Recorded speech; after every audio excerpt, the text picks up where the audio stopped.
An improperly disconnected car battery. That's what the NTSB says sparked a massive fire that caused an explosion aboard a car carrier ship at Blunt Island last year, injuring multiple firefighters.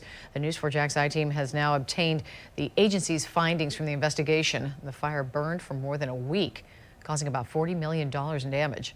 News4Jax reporter Renee Beninate has been digging into this accident report. And Renee, this was not the only problem they discovered. Mary, it was not. The report says procedures like properly disconnecting and securing those batteries were not followed. And this is one of several missteps NTSB noted. Now the agency is calling for changes to policies with the shipping company to on a federal level to try to prevent something like this from happening again.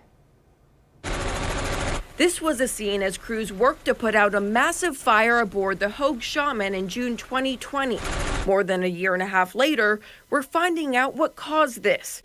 A 70-page NTSB report revealing the fire was sparked by an improperly disconnected battery in one of the 2,400 cars on board the carrier. The findings state, quote, the loading personnel and vessel crew missed opportunities to address these hazards. Plus, once the fire broke out, the response was delayed.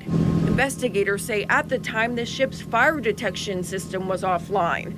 The captain said he did not know how to report the fire to local authorities, who to call, what number to dial, or what frequency to use according to the documents. The report says the first 911 call was made close to 30 minutes after smoke was seen by a witness on shore. The ship burned for more than a week, causing about $40 million in damage.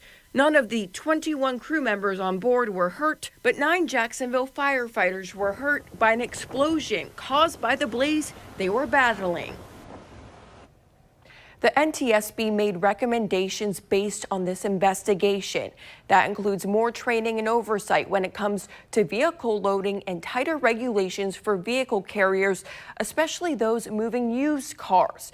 The agency also recommended that this company revise their procedures when it comes to fire systems and access to emergency contact information.